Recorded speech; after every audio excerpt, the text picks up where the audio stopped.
Hi అండి. Welcome to Madhavi life style. Welcome back to another vlog అండి. ఈరోజు వీడియోలో వచ్చేసి నా సింగిల్ డోరు ఫ్రిడ్జ్ క్లీన్ చేస్తున్నాను. అలాగే ఆర్గనైజ్ అనుకోండి, క్లీనింగ్ అనుకోండి. అలాగే 15 ఇయర్స్‌గా నేను ఈ ఫ్రిడ్జ్ యూజ్ చేస్తున్నాను. నాకు ఇది ఎలా సరిపోతుంది, ఎలా మేనేజ్ చేస్తున్నాను. చాలాసార్లు కొనాలనుకున్నాము కానీ కుదరలేదు. అవన్నీ ఈ వీడియోలో క్లీన్ చేస్తూ, ఆర్గనైజ్ చేస్తూ మీకు చెప్తానండి. ఇది ఆల్మోస్ట్ తీసుకొనొచ్చేసి 15 ఇయర్స్ అయిందండి మేము ఈ ఫ్రిడ్జ్ తీసుకొని. 2011లో తీసుకున్నాము. అప్పుడు డబుల్ డోర్ కూడా ఉన్నాయి. నేను చెప్పాను డబుల్ డోరే తీసుకుందాం అనేసి. లేదు మా హస్బెండ్ ఇది తీసుకొనొచ్చారు. నేను వెళ్ళలేదు షాప్‌కి. నాకైతే నచ్చలేదు ఇది ఫస్టు. చాలా సంవత్సరాలు ఇది నచ్చలేదని కంప్లెయింట్ ఎప్పుడు చెప్తూనే ఉండేదాన్ని. ఎందుకంటే అంతా ఓకే. కింద ఒక డ్రా ఉంది. అది షేప్ అనేది అస్సలు బాగుండదనమాట. దానివల్లే నాకు ఈ ఫ్రిడ్జ్ నచ్చేది కాదనమాట. మా ముగ్గురమే మాకు ఈ ఫ్రిడ్జ్ అయితే సరిపోయేదండి. బెంగుళూరులో కదా చల్లగానే ఉంటుంది కాబట్టి ఎక్కువగా ఏంటంటే వెజిటబుల్స్ పెట్టుకుంటాము. పాలు, పెరుగు అలాంటివి. లేదంటే ఇంక దోస బ్యాటర్ అవే అనమాట. చాలాసార్లు కొనాలనుకున్నాము. ఇప్పుడు ఈ కొత్త ఇంట్లోకి వచ్చినప్పుడు కూడా మేము కొనాలనుకున్నామనమాట. చిన్న ఫ్రిడ్జ్ కదా కొత్త ఇంట్లోకి పెద్దది తీసుకోవాలని. కానీ అప్పుడేంటంటే మాది 3 బీహెచ్‌కే. ఒక బెడ్‌రూమ్‌కి ఇంటీరియర్ వద్దు. ఇంకా బడ్జెట్ ఎక్కువైపోయింది. అది వద్దులే. ఆ డబ్బులతో నువ్వు టీవీ, ఫ్రిడ్జ్ తీసుకో అని చెప్పారు మా హస్బెండ్. కానీ నేనైతే లేదు టీవీ, ఫ్రిడ్జ్ ఎప్పుడైనా తీసుకోవచ్చు. నాకు ఇంటీరియరే కావాలి. ఆ రూమ్‌కి కూడా ఇంటీరియర్ చేపిచ్చుకున్నాము. అంటే దాంట్లో కూడా ఏం పెద్ద ఎక్కువగా లేదు. జస్ట్ ఒక కబోర్డు, ఒక స్టడీ టేబుల్ అంతే అనమాట. ఎందుకంటే మేము అడిగాము మాకు రిలేటివ్సే చేసినారు ఇంటీరియర్ వర్క్ అంతా. ఇప్పుడే అయితే మీకు తక్కువగా పడుతుంది. మళ్ళా మీరు ఫ్యూచర్‌లో ఆ ఒక్క రూమ్‌కే చేర్చుకోవాలంటే ఇప్పుడు ఒక 1,00,000 అయిందంటే అప్పుడు ఒక 2,00,000, 3,00,000 పడుతుంది అని చెప్పారు. అదేముందండి ఫ్రిడ్జు, టీవీలు మనకి కొత్త కొత్త మోడల్స్ వస్తూనే ఉంటాయి కదా! అందుకోసమే నేనైతే అదే సెలెక్ట్ చేసుకున్నాను. ఇంటీరియరే ఇంటీరియర్ చేర్చుకుందామనేసి నేను వుడ్ వర్క్ చేయించుకున్నాననమాట. ఇంకా ఆ తర్వాత ఇంకా వర్క్ అవుతూనే ఉంది. సరిపోతూనే ఉంది. మేనేజ్ చేస్తూనే వచ్చాను. కానీ ఏంటంటే ఇంకొకసారి లాస్ట్‌గా రీసెంట్‌గా నేను ఒక వీడియో కూడా పెట్టాను. వాష్ షాప్‌కెళ్ళామనమాట. వాషింగ్ మిషన్ రిపేర్ వచ్చింది. సరే ఇంగ అది కూడా చూసాము. అలాగే ఫ్రిడ్జ్ కూడా తీసుకోవాలనుకున్నాం. 2 చూసామనమాట. కానీ అనుకోకుండా ఒక ఫంక్షన్ పడింది. గోల్డ్ తీసుకోవాల్సొచ్చింది. అప్పుడు తీసుకోలేదు. కానీ రెండిటి వల్ల నాకు మంచే అయ్యింది. ఇప్పుడు ఇంటీరియర్ చేర్చుకోవాలంటే త్రిబుల్ అయ్యేదనమాట ఆ ఒక్క రూమ్‌కి. అలాగే గోల్డ్ కూడా నేను తీసుకున్నప్పుడు 9,000 అలా ఉండింది. ఇప్పుడు చాలా చూస్తున్నారు కదా! 13,000, 14,000 అయిపోయింది గ్రాము గోల్డు. నాకిది సరిపోతూ ఉంది. అంటే ఎందుకంటే నేను ఎక్కువ ఇందులో ఏం స్టోర్ చేసుకోను. వెజిటబుల్స్, మిల్క్ ప్రొడక్ట్స్ ఉంటాయి కదా! పాలు, పెరుగు, చీజు, బటరు అవి. ఇంకా ఫ్రూట్స్ అంటారా బయటే పెట్టుకుంటాము. ఎప్పటికప్పుడు తీసుకుంటూ ఉంటాం కాబట్టి. ఇంకేంటంటే దోస బ్యాటర్ మెయిన్‌గా దోస బ్యాటర్ పెట్టుకుంటాను. ఇంకా నేను పికిల్స్, కారం పళ్ళు, పప్పులు అలాంటివన్నీ ఏమి పెట్టుకోను ఇందులో. ప్లస్ చిన్నది కూడా కదా! నాకు అలా అలవాటు కూడా లేదు పెట్టుకోవడము ఫ్రిడ్జ్‌లో. ఒకవేళ స్పేస్ ఉన్నా, ఖాళీగా ఉన్నా కూడా నేను పెట్టుకోను.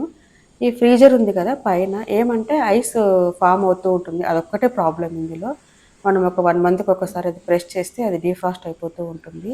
లేదంటే ఓకే అండి. ఈ ఫ్రిడ్జ్‌లోనే నేను ఐస్ క్రీమ్‌లు కూడా చేశాననమాట. ఇదంతా క్లీన్ చేశాను. డ్రై అయిపోతుంది.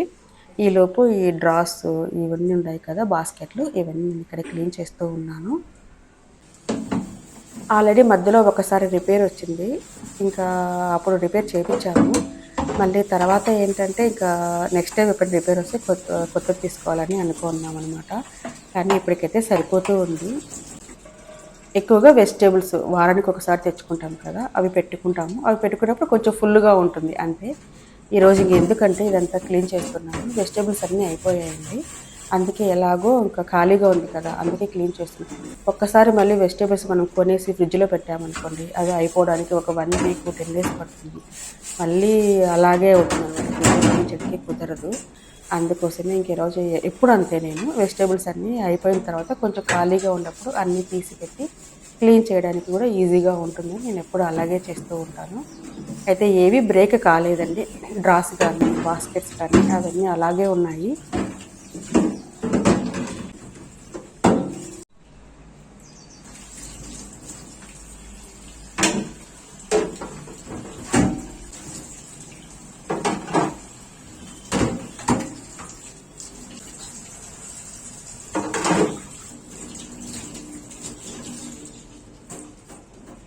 ఇదంతా క్లీన్ చేసి డ్రై చేసుకున్నాను. బయట పెట్టేశాను. ఈ కింద ట్రే ఉంది కదా! ఇదేంటంటే మిల్క్ ప్రొడక్ట్స్ పెట్టుకోవడానికి. కింద ఒక 2 డ్రాస్ వచ్చాయి, ఏవైనా బాక్సెస్ అలా పెట్టుకోవడానికి అలాగా. ఇది వచ్చేసి ఎగ్స్ పెట్టుకోవడానికి చిన్న ట్రే మాకు సరిపోతుంది, లేదంటే ఎగ్ ట్రే ఉంది పెద్దది, అది పెట్టేసాను లోపల ఫ్రిడ్జ్లో. ఇవి బాటిల్స్ బాగా డ్రాస్ ఈ బాటిల్స్ అవన్నీ 3 ఇచ్చారనమాట. ఇక్కడ మీరు చూస్తే నా హెయిర్ స్టైల్ మారిపోయింది, ఎందుకంటే నేను ఇదంతా షూట్ చేశాను కానీ రికార్డ్ కాలేదనమాట. నేను మళ్ళీ ఎడిటింగ్ చేసేటప్పుడు చూస్తే లేదు, పోర్షన్ మాత్రం నేను మళ్ళీ రికార్డ్ చేశాను. ఈ బాస్కెట్లో పెట్టలేదు అదంతా. ఇంకా ఇక్కడ వచ్చేసి కరివేపాకు, కొత్తిమీర, ఏమైనా లెఫ్ట్ ఓవర్ కర్రీస్ ఉంటాయి కదా, అవి కొన్ని వెజిటేబుల్స్. ఇంకా పైన చెప్పాను కదా డ్రా, ఇక్కడ ఏంటంటే మిల్క్ ప్రొడక్ట్స్ పెట్టుకుంటాను, చీజ్, ఈ బటర్ చిన్న చిన్న క్యూబ్స్ లా కట్ చేసి బాక్స్లో పెట్టాను. మిల్క్, పెరుగు మాత్రం కింద డ్రాస్లోనే పెట్టేస్తాను. అలాగే కొన్ని ఫ్లవర్స్. మామూలుగా వెజిటేబుల్స్ అన్నీ కొన్నామనుకోండి, కింద బాస్కెట్ పైన ర్యాక్ అంతా ఫుల్ అయిపోతుంది. ఇంకా ఈరోజు ఏం లేదు కాబట్టి ఖాళీగా ఉంది. ఇక్కడ వచ్చేసి సోయా సాసులు ఉంటాయి కదా, చిల్లీ సాసు, సోయా సాసు, అవన్నీ ఇక్కడ పెట్టేస్తాను నేను. అది aloe vera gel, ginger garlic paste, sunflower seeds, pumpkin seeds అలాంటివి ముందు అన్ని కలిపి ఒక బాక్స్లో పెట్టేదాన్ని, పురుగు పడుతున్నాయి, అందుకోసమే అలా సపరేట్గానే ఇంకా పెట్టేశాను అనమాట. ఇవి కెచప్ ప్యాకెట్స్ అన్నీ మనం ఏమైనా ఆర్డర్ పెట్టుకుంటాం కదా, అవన్నీ నేను అట్లాగే పెట్టినాను. ఈసారి ఏంటంటే ఇలా జిప్ లాక్ బ్యాగ్స్లో పెట్టేస్తాను, నీట్గా ఉంటుంది, అక్కడక్కడ పడిపోకుండా ఉంటుంది అనమాట. మనకు కావాలనుకున్నప్పుడు తీసుకోవడం ఈజీగా ఉంటుంది. ఇది పుదీనా చట్నీ,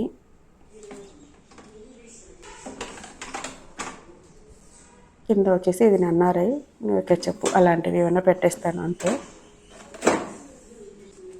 ఈ డోర్కి అయితే ఇలాగే ఉంటాయి, ఎక్కువగా ఏముండవు అంతే. కింద డ్రా అని చెప్పాను కదా, చూపిస్తాను. కింద ఉంది కదా డ్రా, అది స్టోరేజ్ అండి యాక్చువల్గా. ఇందులో ఏంటంటే పొటాటోస్, ఆనియన్స్, వెల్లుల్లి అవి పెట్టి, ఇది మంచిదే, బాగుందనమాట పెట్టుకోవడానికి. ఏమంటే షేప్ నచ్చేది కాదనమాట, మనం ఫ్రిడ్జ్ క్లోజ్ చేసినప్పుడు కొంచెం ఎందుకో కొంచెం ఆడుగా అనిపించేది, అదొకటి నాకు నచ్చేది కాదు అంతే. అది లేకోకుండా ఉండింది.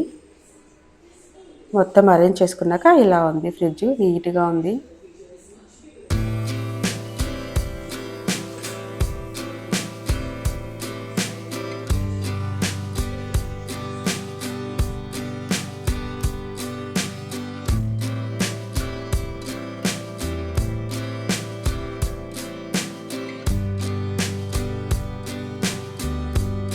ఇప్పుడు ఇక్కడ ఇంకా పైన కూడా ఈ వెట్ వైప్స్ ఉంటాయి కదా, వాటితో క్లీన్ చేస్తాను నేను, లేదంటే కాలిన్ వేసేలాగా. నేను లోపలైతే కాలిన్ వేసి అలా ఏం క్లీన్ చేయను, అది ఎక్కువ హార్డ్గా అనిపిస్తుంది, కెమికల్ అనిపిస్తుంది.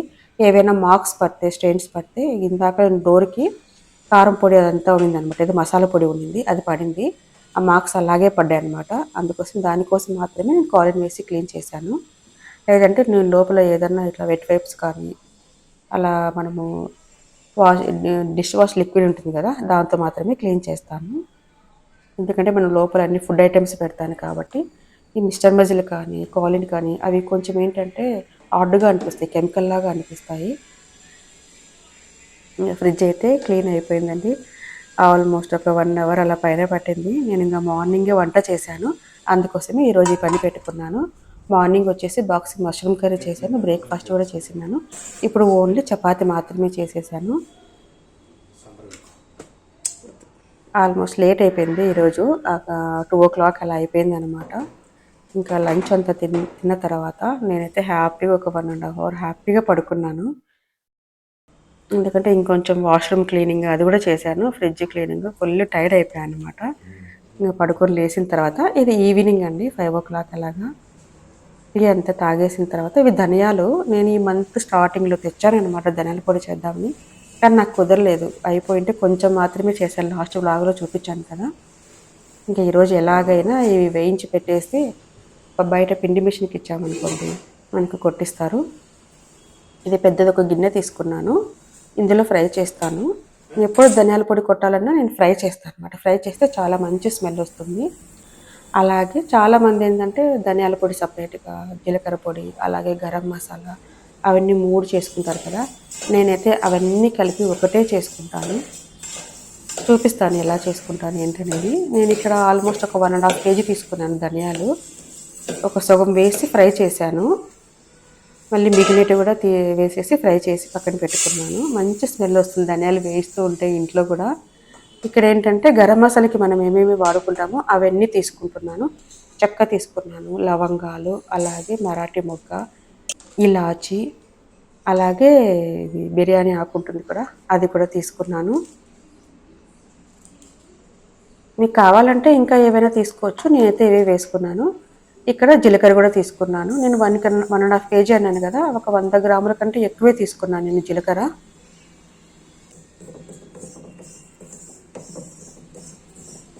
ఆయిల్ అలా ఏం లేదు, జస్ట్ ఫ్రై చేసుకోవాలి అంతే.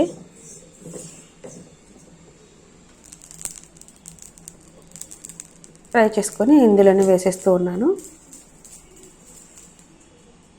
ఇప్పుడు గరం మసాలా దినుసులు ఉన్నాయి కదా, అవి కూడా వేస్తున్నాను.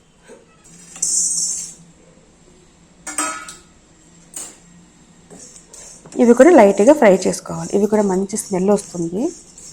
హై ఫ్లేమ్లో కాకుండా మీడియంలో పెట్టుకొని ఫ్రై చేసుకోండి. నేను బిర్యానీ ఆకు వేసాను కదా ముందే, ఇది ఇక్కడ ఫుల్ మాడిపోతుంది. అందుకోసం నేను ఇక్కడ బిర్యానీ ఆకు తీసేస్తూ ఉన్నాను.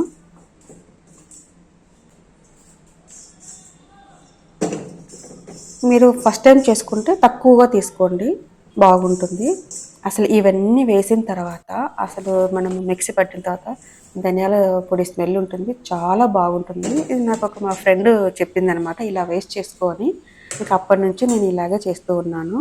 ఇంకా ఇవన్నీ చల్లార్చిన తర్వాత నేను ఇంకా ఇంటి దగ్గరలోనే పిండి మిషన్ ఉందన్నమాట, అక్కడ దోశ బ్యాటరు ఇవన్నీ వేస్తారు, అక్కడ వేయించేసుకుంటాను.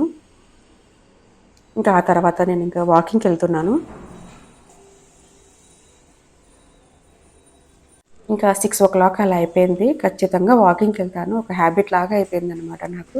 45 to 1 అవర్ నేను ఒక వాకింగ్ చేస్తాను.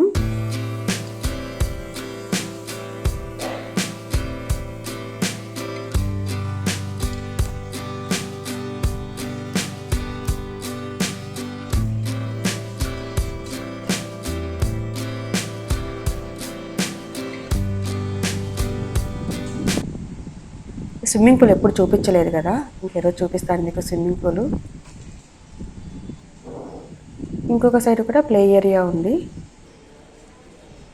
ఇంకా వాకింగ్ అంతా అయిపోయిన తర్వాత ఇంకా వంట ఏమి లేదండి. మార్నింగ్ మష్రూమ్ కర్రీ చేశాను కదా, లంచ్ బాక్స్కి అది, లంచ్కి మాకు కూడా అదే అయిపోయింది అనమాట. ఏం లేదు, ఇంక ఈరోజు పని ఎక్కువగా ఉండింది కదా, ఏం వంట చేసే ఓపిక లేదు. చపాతీ, కర్రీ, రైస్ ఇవన్నీ చేయాలా, అందుకోసమే సింపుల్గా ఉప్మా చేసేస్తూ ఉన్నాను అనమాట ఇక్కడ నేను. ఎప్పుడైనా అంతే, నాకు కర్రీస్ ఏం లేకపోయినా, ఇంకా ఓపిక లేకపోయినా ఉప్మా చేసేస్తాను. నైట్ టైమ్స్ అయితే ఉప్మా తింటారు, మార్నింగ్ అయితే పిల్లలు అస్సలు ఉప్మా తినడం వాళ్ళకి ఇష్టం ఉండదు.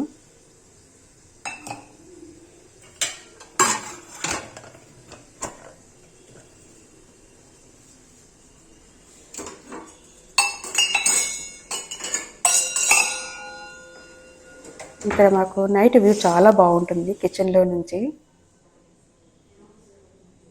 ఇంకా లేట్ అయిపోయింది కదా, అందుకే వాటర్ కూడా పక్కన బాయిల్ చేస్తున్నాను. ఈ పోపు పెట్టాం కదా, ఇందులోనే రవ్వ వేసి ఫ్రై చేస్తున్నాను. మామూలుగా అయితే ఫస్ట్ రవ్వ ఫ్రై చేసిన తర్వాత ఇంకా టమోటా, ఆరెంజ్, పచ్చిమిర్చి ఫ్రై చేసుకున్నాక వాటర్ వేస్తాం కదా, అది బాయిల్ అయ్యేటప్పుడు రవ్వ వేస్తాం. కానీ ఇలా కూడా చేయొచ్చు, మనకు టైం సేవ్ అవుతుంది. ఈ పోపులోనే మనము టమోటా, ఆరెంజ్లోనే రవ్వ వేసి వేయించుకుంటూ ఉంటాము. అటు సైడ్ ఏంటంటే వాటర్ కూడా బాయిల్ అయిపోతుంది.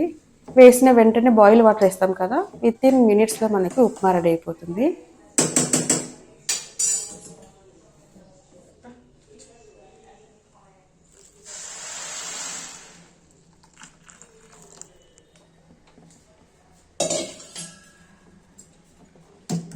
ఇంకా పికిల్స్ ఉన్నాయి, ఇంకా పొళ్ళు కూడా ఉన్నాయన్నమాట, అందుకే ఇంకా చట్నీ ఏం చేయడం లేదు.